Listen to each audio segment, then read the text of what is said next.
Assalamualaikum warahmatullahi wabarakatuh. Perkenalkan, nama aku Anjali Rista Devi dengan NIM 2556487 SP26879. Aku berasal dari kelas A Praktikum Pemrograman Geospasial Desktop. Pada kesempatan kali ini, izinkan aku untuk menjelaskan dan mendemonstrasikan hasil PGD acara 7 yang berjudul Streaming Cloud Native Raster Data, Stack and COG pada QGIS. Seperti yang kita ketahui, bahwa pendekatan Cloud Optimized Geotiff atau yang disingkat COG dan Spatio Temporal Access Catalog disingkatnya STAC, itu dimulai ketika meningkatnya data citra satelit yang besar seperti contohnya Sentinel dan Landsat, sehingga proses pengunduhan dan penyimpanan data menjadi tidak efisien. Pada metode yang lama, pengguna tuh harus mengunduh seluruh file raster meskipun hanya membutuhkan area yang kecil saja. Hal ini tentunya menyebabkan adanya pemborosan data. Nah, untuk mengatasi hal tersebut, COG ini berperan untuk memungkinkan akses data secara parsial melalui URL atau HTTP range request, sehingga hanya menampilkan bagian pixel yang dibutuhkan oleh pengguna dan data tersebut diambil dari server. Ungkapan ini diungkapkan oleh MC Kuade et al. Tahun 2025. Pendekatan COG ini nggak cuma mempercepat proses visualisasi dan analisis, tetapi juga bisa mengurangi penggunaan memori, mempercepat waktu pemrosesan, serta mengurangi beban jaringan. Sedangkan Stack tuh berfungsi sebagai sistem katalog modern yang mengorganisasi data geospasial secara terstruktur dan bisa diakses melalui API, sehingga pengguna bisa melakukan pencarian data berdasarkan parameter yang spesifik, seperti contohnya lokasi, tentang waktu, terus presentase tutupan awannya berapa, kayak gitu. Nah, ungkapan tersebut ini diungkapkan oleh Concard et al. Tahun 2025. Stack itu dia menyusun data dalam bentuk hierarki metadata yang terdiri dari collection, item, dan aset, sehingga data itu tidak disimpan secara langsung dalam katalog, melainkan direferensikan melalui informasi deskriptif yang memudahkan proses pencarian dan pengelolaan. Ketika COG dan stack ini dikombinasikan, itu akan menciptakan ekosistem pengelolaan data geospasial yang tentunya lebih efisien, scalable, dan fleksibel. COG itu menangani aspek efisiensi akses data raster, sementara Stack itu berperan dalam kategori data, sehingga keduanya bisa saling melengkapi dalam mendukung analisis spasial berbasis cloud seperti itu. Nah, selanjutnya aku akan menampilkan demonstrasi melalui aplikasi QGIS. Sebentar, aku akan share screen dulu.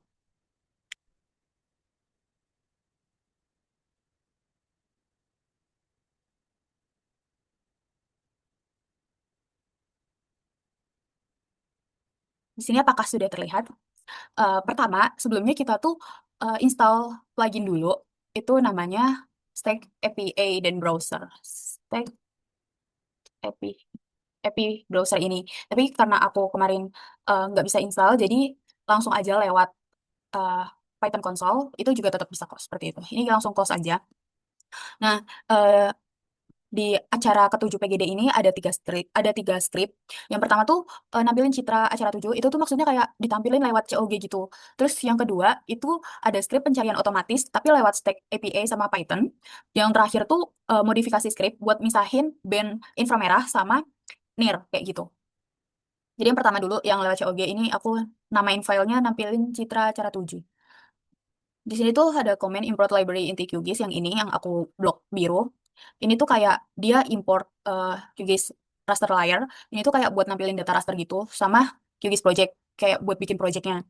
Nah, terus kan di sini di line 3 sama 4 ini tuh ada komen kan kayak tentukan URL dari file cloud optimize geotiff atau COG ini. Contoh, misalnya kan di sini aku mau nampilin citra Sentinel-2 composite true color dari AWS. Nah, itu COG URL-nya tuh ini yang HTTPS Sentinel COG bla bla bla ini sampai sini. Nah, nanti di input aja. Terus selanjutnya di line 6 sama line 7 ini tuh ada komen tambahkan prefix VSE curl agar JDL atau engine QGIS tahu ini adalah streaming HTTP. Itu tuh kayak maksudnya biar si QGIS-nya ini bisa melakukan streaming pada HTTP-nya itu. Jadi kayak biar ke deteksi gitu loh. Terus selanjutnya di line 89 ini tuh kayak ada komen buat objek raster layar baru. Ini tuh nanti parameternya macam-macam, ada yang pet data, nama layer di QGIS sama provider. Jadi kayak ini tuh buat nampilin nampilin layernya. Terus kayak nanti ada FSI URL itu yang tadi di atas. Terus citra streaming COG sama JDL.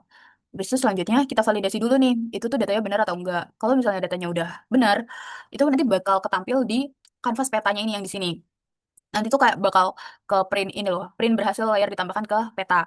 Tapi kalau misalnya gagal, itu nanti bakal ada kayak tulisan print gagal memuat layar, periksa URL atau koneksi internet gitu. Ini kan karena kayak kita mau nampilin eh, citra, itu disarankan menggunakan internet yang kencang. Soalnya kalau misalnya nggak kencang tuh kadang nggak mau tertampil gitu loh. Ini langsung aja kita running, kita klik yang run script,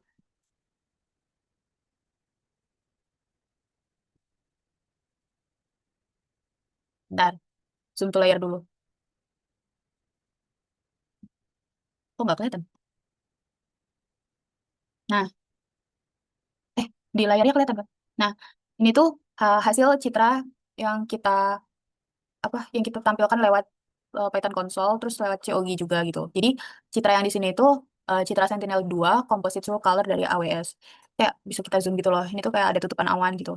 Sebenarnya ini HD, cuma karena tergantung spek laptop masing-masing jadi nggak bisa se-HD itu juga sih. Seperti itu ya teman-teman. Nah, jadi teman-teman di sini tuh ada script yang kedua yaitu pencarian otomatis lewat Stack API dan Python. Sebenarnya ini tuh nggak beda jauh sama yang script yang pertama. Cuma di sini tuh ada import request. Import request nih dipakai buat ngirim permintaan ke internet atau API gitu. Terus di line kedua di sini tuh kan ada Gidal. Gidal tuh kayak mesin rasternya gitu. Terus di line 3 tuh ada QGIS raster layer ya buat nampilin apa layar berupa raster atau raster layar gitulah. Terus habis itu di sini ada QGIS project buat bikin project baru. Terus di sini tuh ada IFS. IFS tuh buat ngezoom si citranya itu di dalam kanvasnya ini nanti kayak gitu. Terus nanti di sini tuh ada komen. Pokoknya line 6 sampai line 8 yang aku blok biru itu kan ada tulisan konfigurasi jaringan QGIS mencegah error koneksi SSL. Nah, jadi ini tuh maksudnya buat mengabaikan pengecekan sertifikat keamanan SSL yang ketat biar si QGIS-nya ini nggak ngeblokir akses ke server. Makanya dibuatlah ini set configuration option yang ini pakai unsafe SSL terus yes terus nanti di sini timeout-nya tuh 30 seperti itu. Terus di line 10 ini tuh ada komen lagi 10 11. Itu kayak endpoint katalog stack Sentinel-2. Terus ada stack URL ini. Ini tuh maksudnya kayak alamat API buat nyari data Sentinel-2 di bagian katalognya gitu. Terus di line ke 13 ini tuh ada bounding box, ada kayak titik koordinat, garis lintang garis bujur. Ini tuh kayak ada minimal maksimalnya gitu. Nah, nanti di sini tuh ada payload ini kan. Ini tuh collection Sentinel 12A. Ini tuh maksudnya kayak eh, kita tuh mau data Sentinel. Data Sentinel yang keberapa? Data Sentinel yang kedua. Terus di sini tuh ada bebox. Bebox nih kayak buat nentuin lokasi aja. Di sini tuh titik-titik koordinat garis lintang garis bujur kayak gitu. Terus nanti di sini ada daytime. Kita tuh mau ngambil waktunya kapan. Kalau di sini kan punya aku tahun 2025 bulan 8 tanggal 1 seperti itu. Terus limit limit tuh kayak berapa citra yang mau kita ambil, yang mau aku ambil kan cuma satu, jadinya ya aku tulis satu. Terus nanti di sini tuh ada query, query, terus di bawahnya ada cloud cover. Ini tuh kayak buat tutupan awan gitu loh, presentase tutupan awan. Jadi kan di sini ada 50 kan, ada tulisan 50. Ini tuh maksudnya kayak eh, presentase tutupan awalnya tuh maksimal 50. Awan ya, maaf. Awan bukan awan. Ya intinya itu, maaf bunda. Terus setelah itu nanti bakal ngerespon berupa print. Ini itu meminta data URL yang valid dari Stack API. Dia tuh kayak ngirim permintaan ke server gitu loh. Kalau misalnya berhasil, server tuh bakal ngasih data citra yang cocok seperti itu. Terus selanjutnya di line 28 ini tuh maksudnya kayak eh, kode aja. Kayak di sini 200 tuh tandanya nanti kodenya berhasil. Kayak selain 200 tuh gagal gitu kodenya. Terus di bagian if line bla bla bla ini tuh maksudnya kayak data citranya itu nol.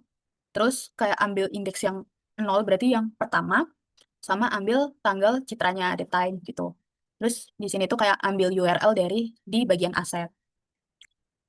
Terus buat print info ini tuh ada di bagian ini. Sebentar. Ini di bagian print ini kayak nanti tuh bisa kelihatan gitu loh data ditemuin tuh tanggal berapa kayak misalnya tanggal 10. Terus nanti URL AWS-nya tuh S3 ini. Terus nanti di print habis itu kayak bakal kehitung gitu loh. Nah, terus selanjutnya kita tuh ngeload data QGIS pakai VSI Coral ini. VSI Coral ini tuh kayak buat streaming streaming si URL-nya itu buat bikin layer. Nah, nanti kan di sini bagian layer, ini buat bikin layer.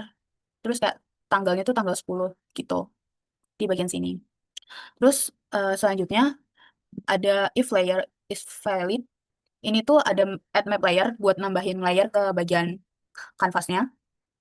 Jadi kayak biar masuk gitu loh, otomatis ke lokasi citranya, biar masuk ke bagian QGIS.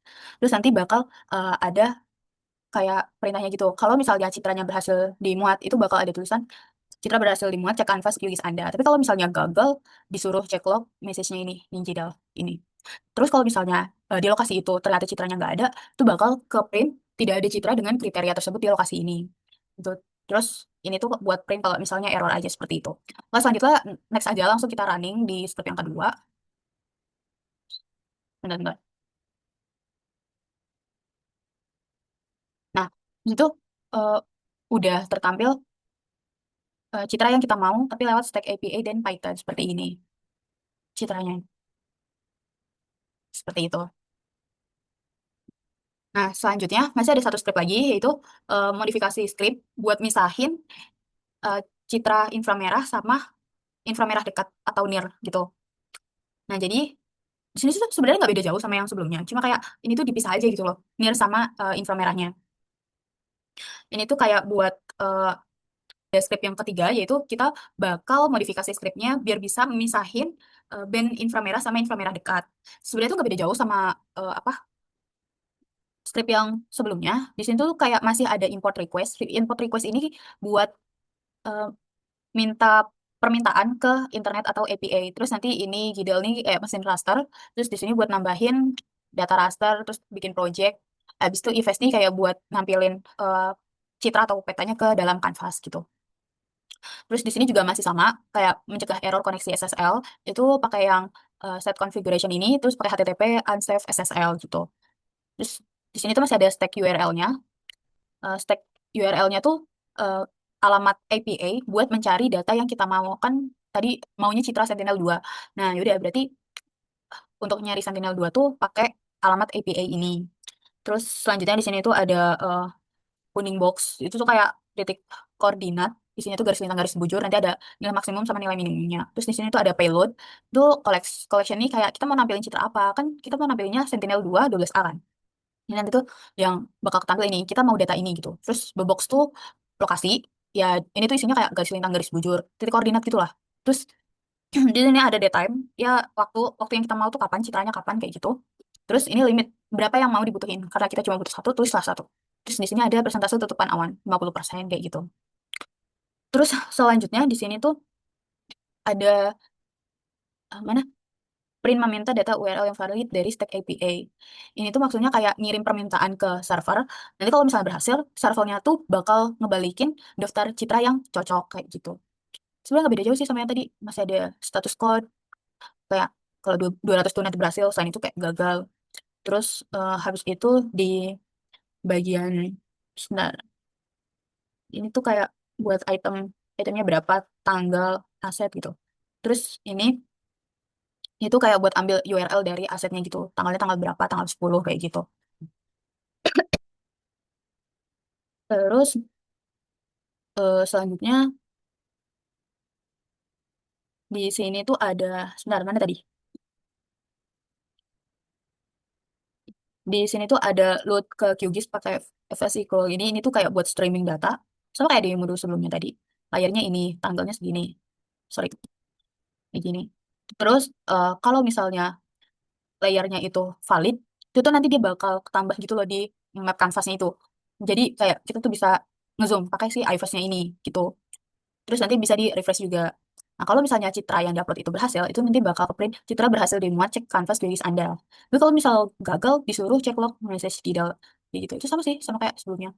Terus, nah di sini itu merupakan apa namanya, load band near B08 dan band red B04 secara terpisah. Jadi itu kayak buat misahin gitu loh, misahin antara band near sama band yang merah. Seperti itu. Terus kayak di sini ada yang near, aset key, bla bla bla. Terus red ini label banner B08, kalau red itu B04. Ini tuh kayak kita mau ngambil band apa. Nah, nanti tuh namanya ini. Namanya band red ini, kayak gitu. Kalau misalnya kita mau ambil yang merah atau yang nir. Terus selanjutnya, ini tuh kayak buat nama bandnya aja sih. Buat nama band dari yang kita mau. Seperti itu. Tadi sampai mana ya? For band name. For URL band. Ini juga sama. Kita mau nampilin band apa, terus URL-nya nanti dari mana gitu.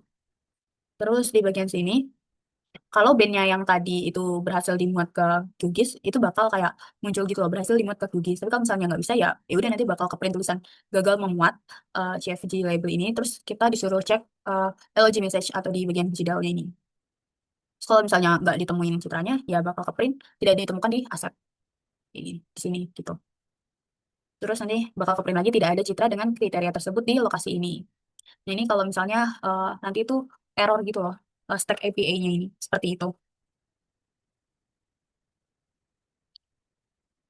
Nah, selanjutnya langsung aja kita running, kita klik yang run step ini. Sebentar, aku mau uncek dulu yang sebelumnya, biar gak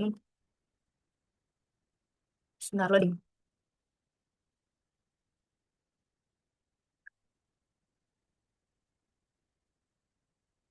Nah, di sini, ini hasil misalnya band NIR sama yang red. Jadi kayak kepisah gitu loh, red B04, NIR B08, seperti itu. Nah, selanjutnya aku mau melakukan demonstrasi terkait ini raster kalkulator buat ngitung NVDI. Ini masih kelihatan kan saya. Jadi NVDI itu rumusnya apa? NIR dikurang red. Bentar, aku pakai yang ini. Itu sebenarnya sama aja sih, NIR B08 yang sama yang S2 ini. Cuma karena kemarin aku eh, namainnya tuh NIR B08, jadi aku izin pakai yang NIR 08 ini. Terus dikurang red per NIR ditambah red gitu. Terus jangan lupa kita isi output layernya. Ini aku namain apa ya? NVDA. NVDA benar insya Allah. Lalu kita save aja. Nah, kalau udah, itu nanti baru bisa di oke, langsung aja kita oke. Terus nanti di sini tuh ada raster kalkulator. Terus itu cukup lama ya. Jadi mari kita tunggu eh, raster kalkulatornya tuh seperti ini. Ini udah ada yang jadi sebenarnya. Jadi aku izin pakai yang udah aku lakukan sebelumnya. Karena jujur, ini aku tag videonya pagi buta ya. Jadi internetnya agak not responding gitu loh, Kak. Maaf ya. Nih, ini tuh yang NVDI. Nanti kalau udah ke raster kalkulator, hasilnya tuh kayak gini. Sebenarnya tuh awalnya bakal grayscale, cuma bisa diubah pakai ini, apa simbologi. Bentar, ini tuh klik kanan properties. Terus nanti di sini tuh ada yang ini, render type-nya ini diganti yang shadow color. Ya, biar bisa kelihatan gitu. Terus color ramp-nya tuh diganti.